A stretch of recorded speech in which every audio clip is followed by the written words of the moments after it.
Sağlıklar, baraka topinglar. Umurlarınız uzak olsun. Yoshlarga shu quvvatni bersin.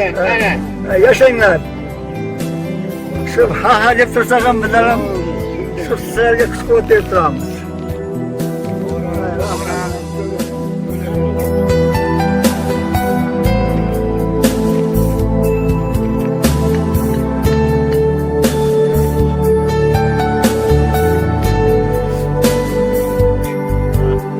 Hurmatli o'tirganlar, mana endi bugun ish ketyapti.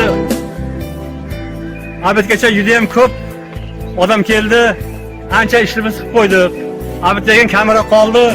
Odamlar ustalar endi charchadimi, oxirlashyapti.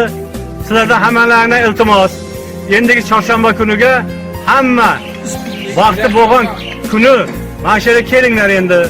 Bu savob olish, Xudoyim taolo aytilgan ko'pirdi, boshqa savob ishlarini qilsalaring Xudoyim taolo yuz beradi deydi. Agar masjid, bu masjid Xudoning uyi. Agarda bu masjidda qilsalaring hisob-kitobi bilmayman qanday berishini, arjini berishini Xudoyim taolo o'zi biladi. Shuning uchun hammaga, ishlaganlarga rahmat. Ertaga shanba kuniga hammalarni shu yerda kutib qolamiz. Iltimos, rahmat kelganlaring uchun, ishlaganlaring uchun. Ertaga chorshanba kuniga. Ertaga chorshanba nima bo'lsa ham kengzar xalq yordam qilinglar endi. Bo'lsa